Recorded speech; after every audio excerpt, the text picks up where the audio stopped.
সুখী দাম্পত্য জীবন আমরা সবাই চাই, কিন্তু সবাই তো পাই না। সুখী দাম্পত্য জীবন পেতে গেলে কিছু নিয়ম, কিছু শর্ত, কিছু যদি আমরা বুদ্ধি একটু খাটিয়ে চলি, তাহলে কিন্তু আমাদের জীবন হয়ে উঠবে আনন্দময়। সুখে শান্তিতে সংসার আমরা করতে পারবো।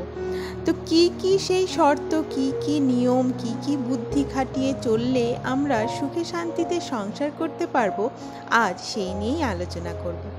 তো গুড মর্নিং বন্ধুরা, welcome back to my channel. আশা করব তোমরা সবাই খুব খুব ভালো আছো। আমিও কিন্তু বেশ ভালো আছি। সকালে চায়ের পাটটা মিটিয়ে নিয়ে তারপরেই ছাদে এসেছি। বাবানকে পড়াতে এসছে, স্যারকে ওই জন্য চা দিয়ে আমরা নিজেরাও চা খেয়ে নিয়ে তারপরে একটু সকালের রোদটা গায়ে লাগালাম আর একটু এক্সারসাইজ প্রাণায়াম করে নিলাম। পুজো চলে এসছে, শুধু ওপর থেকে ফেসিয়াল করলে আর চুলে হেনা করলে তো হবে না, ভেতর থেকেও আমাদের স্কিন, চুল সব যাতে ঠিক থাকে, ওই কারণে একটুখানি প্রাণায়াম এক্সারসাইজ করা খুব দরকার। আর সকালের রোদটাও গায়ে লাগানো খুব খুব খুব দরকার। তো চলো, এইবার আমি চলে এসেছি সরাসরি রান্নার মধ্যে। আমি টুকটুক করে আমার কাজগুলো করতে থাকি আর তোমাদেরকে এই আলোচনাটা তোমাদের সাথে করতে থাকি। সুখী দাম্পত্য জীবনের সব থেকে মেন জিনিস হলো রাগ নিয়ন্ত্রণ করা। জানেন তো বন্ধুরা, রেগে গেলে মানে হেরে গেলাম। জীবনে পথ চলতে গেলে তো মাথা গরম হবেই, রাগ তো হবেই, কিন্তু রাগটা আবার ঝেড়ে ফেলতে হবে। রাগটা যদি আমরা দীর্ঘস্থায়ী করি, টিকিয়ে রেখে দিই, সেই রাগ নিয়ে যদি আমরা বিছানায় যাই, তাহলে কিন্তু আমাদের কখনই সুখ আসবে না। রাগটাকে কিন্তু আমাদের ঝেড়ে ফেলতে হবে। কী কারণে রাগ হয়েছে, পরক্ষণে যখন রাগ হয়েছে তখন না, মাথা গরম অবস্থায় না, পরে যখন মাথা ঠান্ডা হবে সেই সময় আলোচনা করে সেটা মিটিয়ে নিয়ে সেই সময়ই রাগটাকে ঝেড়ে ফেলতে হবে। ওটা টেনে নিয়ে গেলে কিন্তু কখনোই সুখী হওয়া যায় না। তারপরে একে অপরকে খুব ভালো করে জানতে হবে। আমাদের দুজনে দুরকম মানুষ, তো মতনৈক্য হতেই পারে, দুজন আলাদা মানুষ, তো চিন্তা ভাবনা, মানসিকতা সবই আলাদা হতে পারে। তাই বলে কিন্তু বাড়িতে কাক চিল বসতে পারবে না, এই রকম ঝামেলা করলে চলবে না। একে অপরকে বুঝতে হবে, মানিয়ে নিতে হবে। দুজনেই দুজনকে মানিয়ে নেব। ওর ভালো দিক খারাপ দিক যেমন নেব, আমারও ভালো দিক খারাপ দিক সে নেবে। এইভাবে যদি আন্ডারস্ট্যান্ডিং থাকে না দুজনের মধ্যে, তাহলে কিন্তু আমাদের সংসার কিন্তু খুব সুখের হবে। আর দুজনের মধ্যে না কখনো যেন তৃতীয় ব্যক্তি ঢুকতে না পারে, এই জিনিসটা খুব ক্ষতিকর হয় সংসারের জন্যে। মানে তৃতীয় ব্যক্তি বলতে বন্ধু বলো, পরিবারের কেউ বলো, যে কেউ হতে পারে, কোনো তৃতীয় ব্যক্তি যেন না ঢোকে। আমাদের দুজনের মধ্যে, স্বামী স্ত্রীর মধ্যে কি হচ্ছে সেটা যদি অন্য কাউকে গিয়ে শোনাই, যেমন সেটা বাড়ির লোকও হতে পারে, বাপের বাড়ির লোকও হতে পারে, বন্ধু বান্ধবও হতে পারে, কাউকে এই জিনিস নিয়ে বলবো না। আমাদেরকে সংসার করতে হবে, তাই আমাদেরকেই এটা সমাধান করতে হবে। আমরা দুজনে মিলে বসে ঠান্ডা মাথায় এটা সমাধান করব। অন্য কাউকে ঢুকতে দেব না এর মধ্যে। অন্য কেউ তৃতীয় ব্যক্তি ঢুকলে কিন্তু সেটা আর কোনোদিনও সমাধান হয় না, জানো তো বন্ধু। আমি কিন্তু এটা ভুক্তভোগী, তাই তোমাদের বলছি কোনোদিনও সমাধান হবে না। তাই নিজেরা মাথা ঠান্ডা করে সমাধান করবে, দেখবে ঠিক সমাধান হবে। আর ভুল তো মানুষ মাত্রেই হয়, ক্ষমা করতে শিখতে হবে। আমি ক্ষমা করবই না, রাগটা জেরে নিয়ে বসে থাকবো, তাহলে কিন্তু চলবে না। ক্ষমা করতে শিখলে দেখবে কিন্তু সেই সম্পর্ক খুব দৃঢ় হবে, মজবুত হবে। একটু চুপ থাকতে শিখতে হবে। বিবাহিত জীবনে কিন্তু মাঝে মধ্যে যদি আমরা চুপ থাকি না, তাহলে অনেক সমস্যার সমাধান হয়। একজন যখন খুব রেগে গেছে, দেখবে খুব কথা বলছে, তখন আরেকজন চুপ করে থাকবে, কিছুক্ষণ চুপ থাকলে দেখবে অপরজন কিন্তু কিছুক্ষণ পরে নিজেই চুপ হয়ে যাবে। যখন তার মাথা ঠান্ডা হয়ে যাবে তখন তাকে বুঝিয়ে বলবে যে তুমি কি এই জিনিসগুলো ঠিক বলেছো।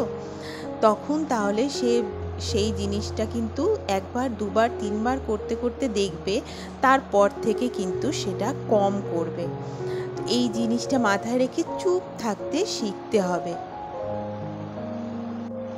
আর বাড়িতে বউয়ের নিয়ম মানতে হবে। এমন কথা যে বিয়ের আগে আমি মায়ের কথা শুনিনি মানে বউয়ের কথাও শুনবো না, এইটা কিন্তু ঠিক যুক্তি না। বউ যদি ঘর বাড়ি গুছিয়ে রাখে, তার সংসারটা তো তাকে গুছিয়ে রাখতে হয়, সে গুছিয়ে রাখবে। আর যদি মানে হাজব্যান্ড এসে সেটা যদি আলোঝালো করে দেয়, তখন যদি সে দুটো কথা বলে সেটা শুনতে হবে, সেটা চেষ্টা করতে হবে যাতে আমি আলোঝালো না করি, যাতে আমি বউয়ের কথা মতন গুছিয়ে রাখি। সে তো খারাপ কাজ করছে না, সে তো ভালো কাজই করছে, তাই না? তো তাকে বুঝতে হবে তার সংসারে কিন্তু সে কর্ত্রী, তো সেই দিকটা তাকে একটুখানি সম্মান দিতে হবে, তার কথাটা মানতে হবে। দেখবে তাহলে সে কিন্তু খুশি হবে। একে অপরকে একটুখানি সময় দিতে হবে। অফিসে কাজ করে আসলাম, বাড়িতে এসে মোবাইল নিয়ে পড়ে গেলাম বা টিভি নিয়ে পড়ে গেলাম বা বন্ধুদের সাথে আড্ডা দিতে ক্লাবে চলে গেলাম, এইরকম করলে হবে না। কিছুটা সময় বউয়ের জন্য বার করতেই হবে। অফিস থেকে এসে ফ্রেশ হয়ে নিয়ে কিছুটা সময় সময়টা আমার বউয়ের জন্যে, তার সাথে বসে দুটো গল্প করব, মাঝে মাঝে একটুখানি বাইরে কোথাও যাব, একটুখানি পার্কে গিয়ে বসবো, গঙ্গার ধারে নদীর ধারে গিয়ে বসবো, একটুখানি শপিং করতে যাব, একটু আইসক্রিম খাবো। এই রকম করলে দেখবে সম্পর্ক সত্যি মজবুত হয়। বন্ধুরা, আমার কথাগুলো একটুখানি মিলিয়ে নিও, দেখবে সত্যি সত্যি ভালো থাকবে। আর সব থেকে বড় কথা, আমি যেটা খুব মেনে চলি, দুজনের মধ্যে তৃতীয় কাউকে একদম ঢুকতে দিও না। দুজনের মধ্যে কোনো অশান্তি, কোনো ঝগড়া হলে অপর কাউকে বলো না বন্ধুরা। নিজেদের গোপন কথা কখনো কাউকে বলো না, দেখবে ভালো থাকবে। তো দেখো, তোমাদের সাথে কথা বলতে বলতে আমার সংসারের সমস্ত কাজ হয়ে গেল। স্নান করে পুজো দিয়ে খেয়েও নিয়েছি। তারপরে খেয়ে দিয়ে উঠেই কিন্তু আমি রেডি হচ্ছি, একটুখানি বাজার করতে যাব। আর এই ভিডিওটা কিন্তু 2-3 দিন আগের করা, তো আজ এডিট করে দিতে দিতে আমার দেরি হয়ে গেছে। আর কি বলো তো, কলকাতার জানি না আর সব জায়গায় হয় কি না, কলকাতার বাজারে দুপুরবেলা যদি ভর দুপুরবেলা না যাই না, এত ভিড় পড়ে যায়। দেখো, আমি বারাসাত গেলেই প্লেন আমি দেখবই রাস্তায়, ওটা আমার খুব ভালো লাগে দেখতে, ওই জন্য ভিডিওটা করলাম। কি বলতো, দুপুরবেলা না আসলে না এত ভিড় হয়ে যায়, মানে কিনে তো নেবো, তাও ভিড় ঠেলাঠেলি করে কোনো রকম, কিন্তু বিলিং সেকশনে গিয়ে যখন দাঁড়াই তখন মনে হয় ধুর, সব ছেড়ে দিয়ে চলে যাই, নেব না আর এইগুলো, এই রকম মনে হয়। তো দেখো, ট্রেন্ডস থেকে যে যার যার কুর্তি, তারপরে এইসব কিছু চুড়িদার ফুড়িদার এইসব নেওয়ার, আমি এই কুর্তিটা নিয়েছি। দেখো কেমন লাগছে বলো আমাকে। এই কুর্তিটা নিয়েছি ট্রেন্ডস থেকে, মেয়েদের সব কিছু নিয়ে নিলাম, সব কিছু না, শাড়ি নিইনি, শাড়ি তো ট্রেন্ডসে পাওয়া যায় না। ট্রেন্ডস থেকে কুর্তি চুড়িদার যার যার নেওয়ার এখান থেকে নিয়ে নিয়েছি। আর প্যান্টালুন্সে ঢুকেছিলাম, প্যান্টালুন্স থেকে ছেলেদের জিনিস নিয়েছি। তারপরে এই যে প্রিয় গোপাল বিষয়ী, এইখান থেকে সমস্ত শাড়ি কাপড় নিয়েছি। আমাদের না একটু বেশি কেনাকাটা করতে হয়, তো শাশুড়ির জন্যে এই যে ওই শাড়িটা হচ্ছে আমার জায়ের জন্যে নিয়েছি, যেটা ভাঁজ করলো ওটা আমার জায়ের জন্যে নিয়েছি। আর তার মধ্যে আরেকটা যেটা ফেলা ছিল ওইটা হচ্ছে আমার শাশুড়ির জন্য, এই যে এইটা হচ্ছে আমার শাশুড়ির জন্য নিয়েছি। আর হচ্ছে এই দেখো, দাঁড়াও, এই যে এইটা হচ্ছে আমার বড় মামি শাশুড়ির জন্য, আর এইটা হচ্ছে ছোট মামি শাশুড়ির জন্যে, সবার জন্য নিয়ে নিয়েছি। আর ওদিকে ননদের জন্য, নন্দাইদের জন্য সব নিয়ে নিয়েছি। কেনাকাটা করতে করতে বন্ধুরা এত রাত হয়ে গেছিল, আর এত খিদে পেয়ে গেছিলো, এত ক্লান্ত লাগছিল, মানে বাড়িতে এসে যে রুটি করার এনার্জি ছিল না। তো বললো চলো নিয়ে একটু খেয়ে নিই, তো মাটন বিরিয়ানি অর্ডার করেছি। তো দেখো, দুজনে বসে খেয়ে নেব। ছেলেও এসছিল, ছেলেকে আবার পাঠিয়ে দিয়েছি, ওর পড়া ছিল, ওই জন্য ওকে বাসে করে বাড়ি পাঠিয়ে দিয়েছি। আর বাড়ির জন্যে বিরিয়ানি নিয়ে এসেছি সবার জন্যে। আর ছেলে তো ওগুলো খাবে না, তো ছেলের জন্যে ভেজ চাউমিন নিয়ে এসেছি। তো চলো আজকের ভিডিও এখানেই শেষ করলাম, দেখা হচ্ছে নেক্সট ভিডিওতে। Tata, bye bye, good night.